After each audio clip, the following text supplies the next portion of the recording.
Birhor tribe. So ఇది మనకి జార్ఖండ్లో ఉండడం జరిగింది. ఓకే, జార్ఖండ్లో ఉన్నటువంటి 8 పర్టికులర్లీ వల్నరబుల్ ట్రైబల్ గ్రూప్స్లో ఈ గ్రూపు ఒకటి.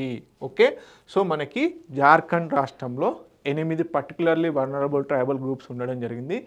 ఆ 8లో మనకి ఈ బిర్హోర్ ట్రైబ్ అనేది ఒకటనమాట.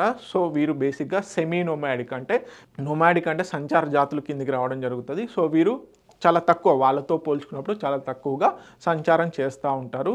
ఉన్న చోటే తటస్థంగా ఉంటారు, లేకపోతే వెళ్ళిన దగ్గర కొన్ని సంవత్సరాలు బేసిక్గా సెటిల్ అయి ఉంటారనమాట. సో సెమీ నొమాడిక్ ట్రైబ్ అనమాట, ఎక్కడ జార్ఖండ్లో ఉండడం జరుగుతుంది. ఇప్పుడు ఎందుకు కరెంట్ అఫైర్లో ఉందంటే, మొట్టమొదటిసారిగా ఈ బిర్హోర్ ట్రైబ్కి సంబంధించినటువంటి ఒక తాండాకి ఎలక్ట్రిఫికేషన్ అనేది జరిగింది.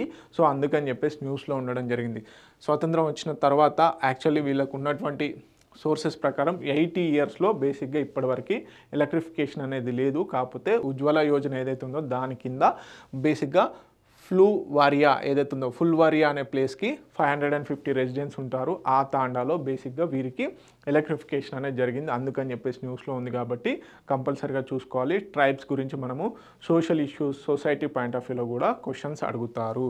Okay, so new opportunities in education, health care and livelihoods, అదేవిధంగా step towards main streaming particularly vulnerable tribal group. So one of the జార్ఖండ్స్లో ఉన్నటువంటి 8 పర్టికులర్లీ వల్నరబుల్ ట్రైబల్ గ్రూప్స్లో ఈ ట్రైబ్ కూడా ఒకటి. సో వీరు బేసిక్గా semi nomadic, divided into Uthlus, okay, nomadic, అదేవిధంగా జంగీస్, సెటిల్. సో చెప్పాను కదా, ఒక గ్రూప్ ఆఫ్ పీపుల్ వచ్చేసి బేసిక్గా నొమాడిక్, వీళ్ళని ఏమని పిలుస్తారు, ఉత్లూస్ అని పిలవడం జరుగుతుంది. అదేవిధంగా సెటిల్ అయిన వాళ్ళని జంగీస్ అని పిలవడం జరుగుతుంది. ఓకే, లైవ్లీవుడ్ ఏంటి, hunting, rope making from vine fibres, ఈ విధంగా తాళ్ళు అల్లడం, ఇలాంటి వాటి వల్ల వీరు బేసిక్గా జీవనాధారం పొందుతారనమాట. లాంగ్వేజ్ వచ్చేసి బిర్హోర్ ముండా సబ్ గ్రూప్ కిందికి రావడం జరుగుతుంది. ఓకే, మెనీ బైలింగ్వల్లో కూడా చేయడం జరుగుతుంది. సో క్లాన్ సిస్టాన్ని, క్లాన్ బేస్డ్ సొసైటీ అన్నమాట. So this is all about Birhor tribe. So బేసిక్గా వీరు జార్ఖండ్కి సంబంధించినటువంటి ట్రైబ్. అదేవిధంగా మన దేశంలో అత్యధికంగా పర్టికులర్లీ వల్నరబుల్ ట్రైబల్ గ్రూప్స్ ఉన్నటువంటి రాష్ట్రం ఏది అంటే ఒడిస్సా.